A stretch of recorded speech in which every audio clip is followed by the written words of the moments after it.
By the way of Tattva Sutra, Acharya Shri Uma Swami is disclosing the things that we had never learned. As you know, we had yesterday seen regarding the birth. What types of births are there we see, and after death where the person goes, where this soul goes, that we had also seen. In this context, Acheshi is telling now the the types of birthplaces.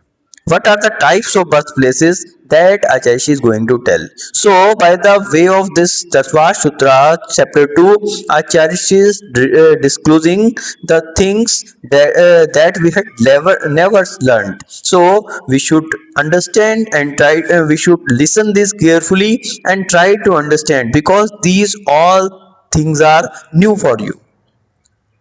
बंधुओं, उमा स्वामी जी महाराज तत्वार्थ सूत्र के माध्यम से नए नए रहस्यों का उद्घाटन कर रहे हैं। क्या कर रहे हैं? नए नए रहस्यों का उद्घाटन कर रहे हैं। जैसे अभी हमारे पंडित जी बता रहे थे कि हमने तो अभी तक यही सुना था कि आत्मा जो है वो काल के दूत आते हैं और लेके जाते हैं, वहां पे चित्रगुप्त जो है बैठा हुआ है, वो लेखा जोखा करता है। लेकिन यहाँ पे आचार्य जी ने तो कोई नई बात बताई। जो लेखा जोखा करना है ये वास्तविकता में ऑटोमेटिक है। जैसे आपके यहाँ पे कंप्यूटर सिस्टम चलता है ना, आजकल तो टैली के सॉफ्टवेयर चलते हैं और भी बहुत सारे सॉफ्टवेयर हैं।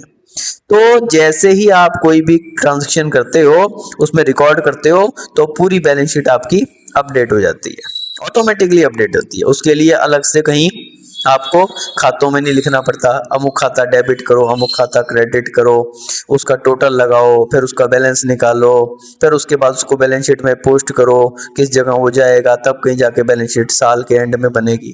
अब वो काम नहीं रहे, अब तो ऑटोमेटिक होता है सारा काम। विनोद जी, सब काम ऑटोमेटिक होता है ना। यहाँ तक कि आपके यहाँ पे जो बिल बनता है, दुकान पे बिल बनता है ना, तो जैसे ही आपने बिल बनाया तो ऑटोमेटिकली वो बिल बनने से ही आपके सारे खाते भी अपडेट हो गए। ग्राहक के खाते में जाके उसका बाकी निकल आया और इधर से आपकी सेल का खाता जो है वो क्रेडिट हो गया। सही है ना, ऑटोमेटिकली आपकी बैलेंस शीट अपडेट होगी। आजकल तो ईआरपी सिस्टम आ गए, enterprise resource planning. Enterprise resource planning, अब ये क्या चीज है? विनोद भैया तो बड़े ध्यान से सोच रहे हैं। अरे कोई आज की चीज नहीं है, कितने ही साल हो गए। एंटरप्राइज रिसोर्स प्लानिंग का मतलब है कि आपकी एंटरप्राइज में, आपकी दुकान में जितने भी रिसोर्सेज हैं उनकी प्लानिंग कर लेना। आया समझ में? नहीं आया अभी समझ में? आपकी दुकान पे कितने आदमी काम कर रहे हैं, आपकी दुकान पे कितना माल रखा हुआ है, आपकी दुकान पे कितने ग्राहक आ रहे हैं, ये सब क्या है? आपके रिसोर्सेज हैं। क्या है? रिसोर्सेज हैं आपके, आपकी एसेट हैं, आपकी संपत्तियां हैं। और आपकी तो एक छोटी सी दुकान हो सकती है, किसी का बहुत बड़ा बिजनेस हो, एक फैक्ट्री है, कहीं उसका जो है गोडाउन है, कहीं दुकान है, ऐसा भी हो सकता है।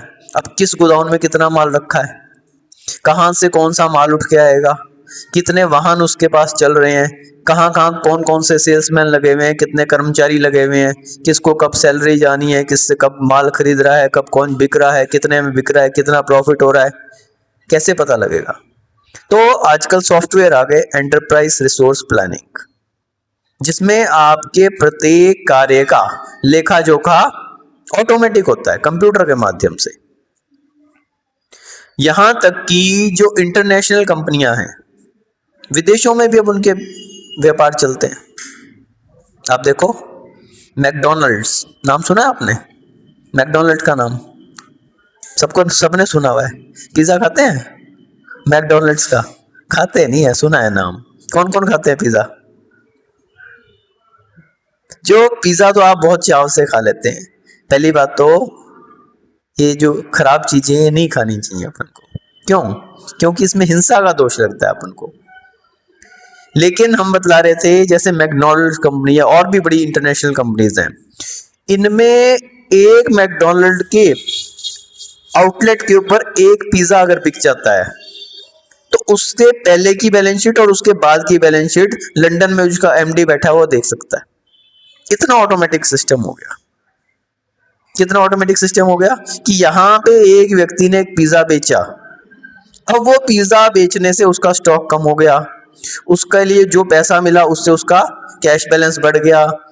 ये जितनी भी ट्रांजैक्शंस हो गई, यहाँ इंडिया में हुई, चाहे वो फॉरेन में हुई, चाहे कहीं भी, जितने भी 70 कंपनियों में अगर उसका आउटलेट है, वहां पे एक एक ट्रांजैक्शन हो रही है, तो ऑटोमेटिकली ही उसका जो है ना अपडेट हो रहा है। और अपडेट होने के बाद उसकी जो इमीडिएट बैलेंस शीट है वो एमडी के पास उसके लैपटॉप पे दिख रही है। कितना ऑटोमेटिक सिस्टम है। अब बताओ चित्रगुप्त की जरूरत रहेगी क्या कहीं पे? चित्रगुप्त की जरूरत है क्या? जब एक मानव इतनी भौतिक तरक्की कर सकता है तो फिर ये तो कर्म की गतियां हैं, कर्म की गतियां। एक व्यक्ति भौतिक कितनी कैलकुलेशन कर सकता है, लेकिन ध्यान रखना जो कर्मों की कैलकुलेशन है वो उससे भी सूक्ष्म है, वो इससे भी सूक्ष्म है। क्यों? क्योंकि कर्मों की गतियां जो हैं वो भावों पर निर्भर कर रही है। यहां आपके भाव ही बिगड़े और वहीं आपकी बैलेंस शीट चेंज होगी। एक भाव मात्र बिगड़ने से बैलेंस शीट चेंज हो जाती है। होती है कि नहीं होती? एक साधु जो शुद्धोपयोग की दशा में बैठा है, 7वें गुण स्थान में बैठा हो और भाव बिगड़ गए, पहले गुण स्थान तक भी आ सकता है मात्र भाव बिगड़ने से। सोचो कितनी सूक्ष्म गतियां हैं। कर्म परमाणुओं की काउंटिंग करके देखो। आपने तो जो अकाउंट देखा होगा, लाख का, करोड़ का, अरब का, खरब का, इतने लाख खरब, इतनी संख्या तक है। जितना भी अकाउंट चल रहा है, जितना भी आपका, चाहे वो सैप का सॉफ्टवेयर हो, चाहे ईआरपी हो, चाहे कोई भी हो, कितनी काउंटिंग कर सकता है? आपका कंप्यूटर भी होगा बड़े से बड़ा, तो कितनी काउंटिंग करेगा? अधिक से अधिक संख्यात को ही गिन सकता है। संख्यात, संख्यात कहां तक होता है? जहां तक भी आपकी गिनती है, लाख है, करोड़ है, अरब है, खरब है, जितना भी है मात्र उतने तक गिनती गिन सकता है। लेकिन इसके बाद क्या शुरू होता है? असंख्यात और अनंत। अब कर्म परमाणुओं की गिनती करके दिखाओ। कर्म परमाणु कितने सूक्ष्म होते हैं, कितने सूक्ष्म होते हैं। एक एक प्रदेश पे कितने कितने कर्म परमाणु, आत्मा के एक एक प्रदेश पे। तो उनकी पहली बात तो देख नहीं सकते अपन, इतने सूक्ष्म होते हैं, और दूसरी बात उनको गिन भी नहीं सकते। दिखने में भी आ जाए ना तो कहीं महेंद्र जी गिनना बैठ जाए, चलो शाम तक गिने जाएंगे। अरे शाम तक क्या, पूरी उम्र भी गिनते रहो, गिनती ही नहीं है उतनी तो फिर गिनोगे कैसे? तो असंख्यात और अनंत की संख्या में रहते हैं। अब उन कर्म परमाणुओं की मूवमेंट, कितने नए कर्म परमाणु आत्मा से आए, कितने बंध को प्राप्त हुए, कितने निर्जरा को प्राप्त हुए, और कितने बाकी बच गए। बंध स्थान, उदय स्थान, सत्व स्थान, ये सब क्या है? ये सब ऑटोमेटिक कैलकुलेशन होती है। एक एक चीज की ऑटोमेटिक कैलकुलेशन चल रही है। ऐसी व्यवस्था कर्म परमाणुओं की है। यानी जितना भी हमारा कार्मिक सिस्टम है, जितना भी हमारा कर्म परमाणुओं का सिस्टम है, कितने परमाणु, और परमाणु कहीं से बाहर से आते नहीं है, तो कहते हैं ना कर्म आते हैं, कहां से आते हैं? कहां से आते हैं पंडित जी? कहां से आते हैं? लंदन से आते हैं कि अमेरिका से आते हैं कि ऑस्ट्रेलिया से आते हैं?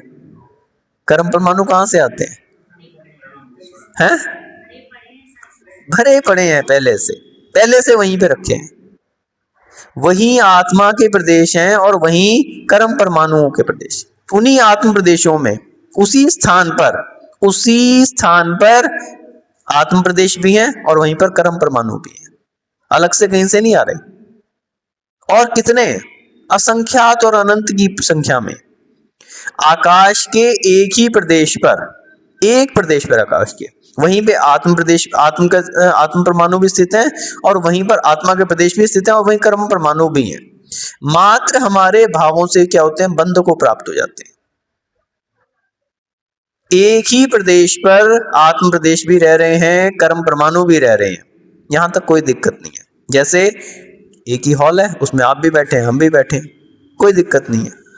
लेकिन कैसे बैठे हैं? आप अपने में हैं, हम अपने में हैं। जब व्यक्ति के भाव बिगड़ते हैं या भाव सुधरते हैं, भावों के कारण वो क्या होते हैं? बंध को प्राप्त हो जाते हैं, चिपक जाते हैं, चिपक जाते हैं। संश्लेष संबंध, पहले तो क्या था? एक क्षेत्रावगाही संबंध।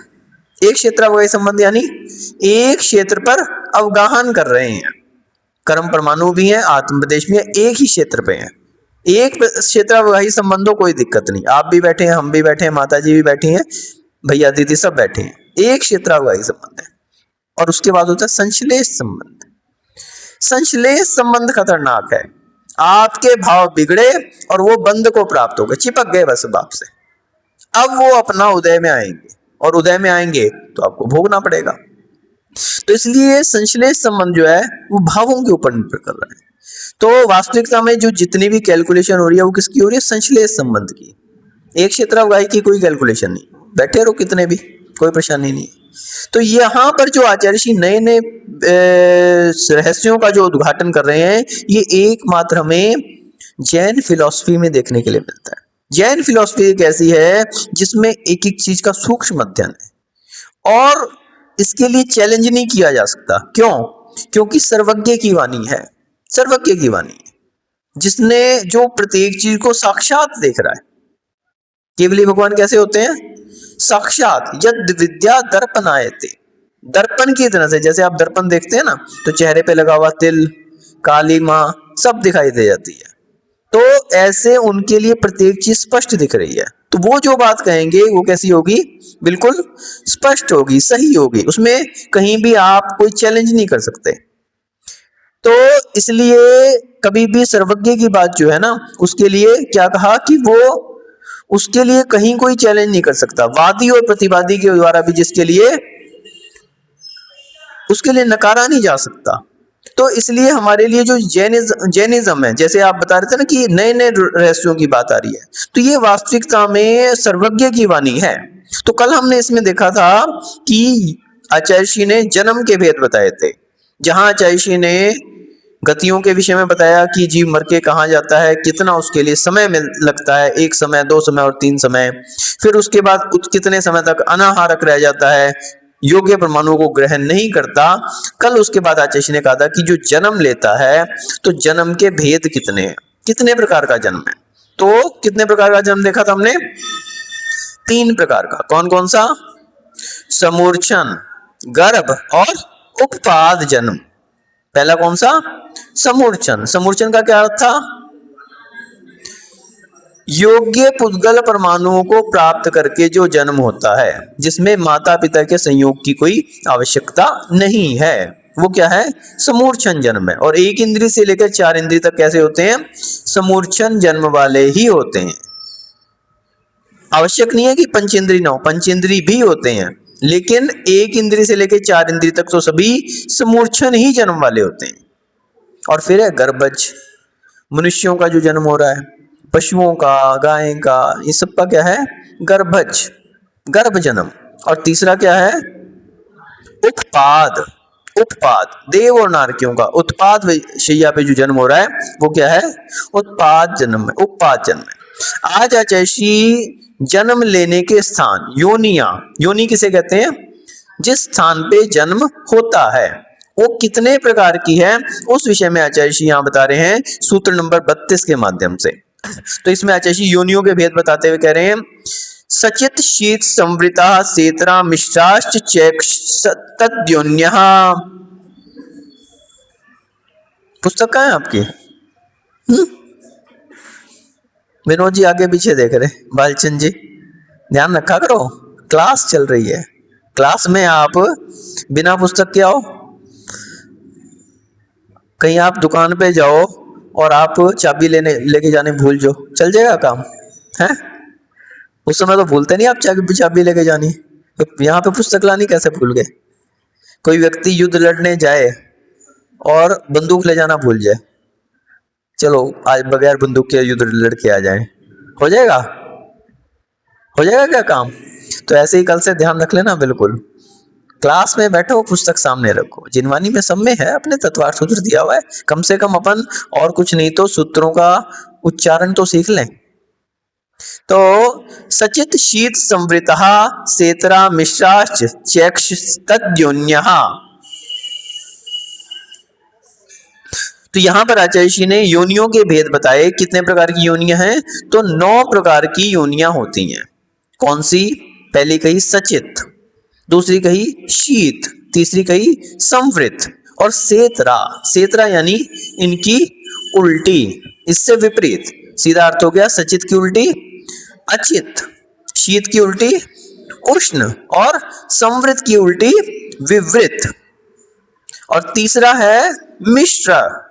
मिश्र का अर्थ है अब दोनों को मिला दो, यानी सचित और अचित मिलाया कौन सी होगी? सचिता अचित। शीत और उष्ण मिल गई कौन सी होगी? शीतोष्ण। और फिर है संवृत और विवृत मिल गई संवृत विवृत। तो ये 9 प्रकार की योनियां होगी, सचित, अचित और सचिताचित, शीत, उष्ण और शीतोष्ण, संवृत, विवृत और संवृत विवृत। तो इस प्रकार से ये 9 प्रकार की योनि। अब इनका क्या अर्थ है? तो सचित योनि किसे कहते हैं? सचित योनि का अर्थ क्या है? तो जिस योनि में चेतना रहती है, चेतना सहित जो योनि है उसे क्या कहते हैं? सचित योनि। चेतना पाई जाती है। और जिसमें चेतना ना पाई जाए वो अचित योनि है। और तीसरी है सचिताचित। तो इस प्रकार से उसकी मिश्र जो है वो सचिताचित है। आगे है संवृत, जो किसी के देखने में नहीं आती, ऐसे जीव की उत्पत्ति स्थान को क्या कहते हैं? संवृत, संवृत योनि वाले। और जो दूसरे के देखने में आए वो विवृत, और इन्हीं का मिश्र जो है वो संवृत विवृत। इसके बाद है शीत योनि। शीत यानी ठंडे स्थान, शीत स्पर्श वाले जो हैं वो क्या है? शीत योनि है, शीत स्पर्श वाले। गर्म स्पर्श वाले उष्ण है और मिश्र वाले शीतोष्ण है। तो इस प्रकार से यहाँ पे योनियों के विषय में आचार्य ने बताया। देव और नारकियों की योनि कैसी होती है? अचित होती है, अचित योनि होती है देव और नारकियों की। आप देखो जो उत्पाद के स्थान हैं जो वो कैसे हैं? अचित हैं, उसमें चेतना नहीं पाई जा रही। और गर्भज की मिश्र योनि होती है, कईयों की सचित भी होती है और कईयों की अचित भी होती है। समूर्छन की 3 प्रकार की योनि होती है, सचित, अचित और मिश्र। साधारण शरीर वाले जीवों की सचित योनि होती है। जो साधारण शरीर वाले मनुष्य आदि हैं उनकी क्या है? सचित योनि है, चेतना पाई जा रही है उसमें, क्योंकि ये एक दूसरे के आश्रय से रहते हैं। और इसके अतिरिक्त जितने भी शेष समूर्छन जीव हैं उनके अचित और मिश्र दोनों प्रकार की योनियां पाई जाती हैं। देवों और नारकियों की शीत और उष्ण दोनों प्रकार की योनियां होती हैं। आप देखो नारकियों के हम देखते हैं तो कुछ नारकी पहली से लेके कौन सी 4थे नरक तक तो सभी कैसे हैं? उष्ण ही हैं। और 6ठे 7वें के सारे शीत ही हैं। लेकिन जो 5वां नरक है उसमें कुछ उष्ण है और कुछ शीत हैं। 1,00,000 बिलों में से 75,000 कैसे हैं? उष्ण हैं और 25,000 शीत हैं। तो इस प्रकार से देवों की, ये नारकियों की, और इसी प्रकार से देवों की भी, इनकी शीत भी होती हैं और उष्ण भी होती हैं। तेजस कायिक जीवों की, जो अग्नि कायिक जीव हैं, इनकी कैसी योनि होती है? उष्णी होती है। आपको पता है अग्नि कैसी होती है? गर्म ही होती है। और इसके अतिरिक्त जितने भी जीव हैं उनकी 3 प्रकार की योनियां पाई जाती हैं। देव, नारकी और एक इंद्रियों की संवृत योनि होती है, जो किसी को दिखाई नहीं देते। संवृत का क्या लक्षण पड़ा था? जो किसी के देखने में नहीं आता, ऐसे जीव की उत्पत्ति का स्थान वो क्या है? संवृत योनि। विकल इंद्रियों की विवृत योनि होती है। जो विकल इंद्रिय यानी 2 इंद्रिय, 3 इंद्रिय और 4 इंद्रिय, इनकी विवृत योनि होती है। और गर्भजों की मिश्र योनि होती है। इस प्रकार से यहाँ पे योनियों के विषय में आचार्य ने खुलासा किया कि योनियां कितने प्रकार की होती हैं और किनके लिए कौन कौन सी योनियां पाई जाती हैं। आगे आचार्य गर्भ के विषय में हमने पढ़ा था, जन्म के 3 भेद देखे थे। कौन कौन से? समूर्छन, गर्भ और उपपाद। तो इसमें जो गर्भ जन्म वाले हैं, तो गर्भ जन्म वाले जीव कौन कौन से हैं उस विषय में बता रहे थे कि गर्भ जन्म किस किस का होता है। तो इसके लिए आचार्य सूत्र नंबर 33 बता रहे हैं, जरायु डांजज पोतानाम गर्भा, जरायु जांडज पोतानाम गर्भा। तो तीन प्रकार के गर्भ जन्म वाले तीन प्रकार के होते हैं। एक होता है जरायुज, एक होता है अंडज और एक होता है पोत। तो गर्भ के विषय में हमने क्या पढ़ा था, गर्भ का लक्षण, कि गर्भ किसे कहते हैं, गर्भ जन्म वाले कौन होते हैं, माता पिता के संयोग से होने वाला, माता के और पिता के रज और वीर्य से, स्त्री के उदर में जो माता का रज और पुरुष का पिता का वीर्य मिलता है, उससे जो जन्म होता है वो क्या है, गर्भ जन्म है। ना तो ये किसी योग्य वातावरण से हो रहा है और ना ही उत्पाद शैया पे हो रहा है, स्त्री के उदर में होगा और कैसा होगा, वीर्य और रज के मिलन से होगा। तो ये तीन प्रकार का बताया, गर्भ जन्म वाले जो हैं वो तीन प्रकार के हैं। एक क्या है, जरायुज। जरायुज, अब ये जरायु किसे कहते हैं, जरायुज किसे कहते हैं, जिनका जेर से जन्म होता है। जब मनुष्य जन्म लेता है तो कैसा होता है, एक जेर चिपकी रहती है ना, जिसका नाभि से संबंध रहता है। तो वो जितने भी जीव हैं जिनको जन्म कैसे हुआ, माता पिता के संयोग से हुआ, और जब जन्म हुआ तो एक जेर जिनके साथ लिपटी रहती है, जेर जिसे जरायु बोलते हैं। तो वो जेर जो है उससे जिसका जन्म होता है वो क्या है, जरायुज।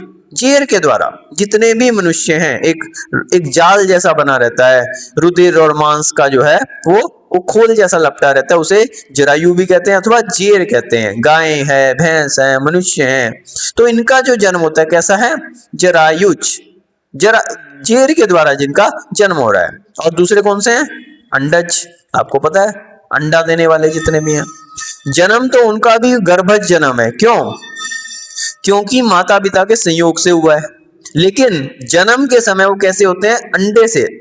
माता जो अंडा देती है, पक्षी जो अंडा देते हैं, वो अंडे का खोल जब वो पक जाता है और अलग होता है तो उसमें से जीव निकलता है। मुर्गी है, चील है, कबूतर है, ये सब पक्षी कैसे होते हैं, अंडज जन्म वाले, जिनका अंडे से जन्म होता है। और तीसरे हैं पोतज, तो जिनके ना तो ये आवरण कोई प्रकार का नहीं रहता, सीधा जो पैदा होते ही जीव जो हैं उनका योनि से बाहर निकलते ही चलने फिरने लगता है, तो उनको क्या कहते हैं, पोतज।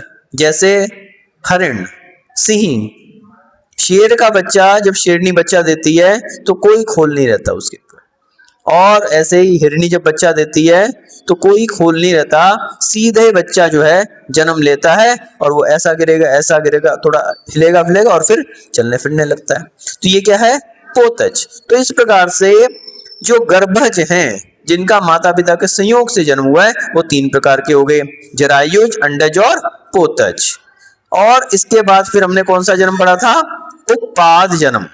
उत्पाद जन्म के स्वामी कौन है, वो बता रहे हैं आचार्य, देव नारका नाम मुक्पादः। तो देवों और नारकियों का कैसा होता है, उत्पाद जन्म होता है। उत्पाद शैया पे जिनका जन्म होता है वो क्या है, उत्पाद जन्म वाले हैं। हमने देखा था कि देवता लोग जो हैं उनकी उत्पाद शैया रहती है, देवियां भी वहां पे जन्म लेती हैं, पहले और दूसरे स्वर्ग में, लेकिन जो उनके संयोगज देवता होते हैं वो अपने अपने स्वर्ग में ले जाते हैं, नियोगी देवता जो रहते हैं।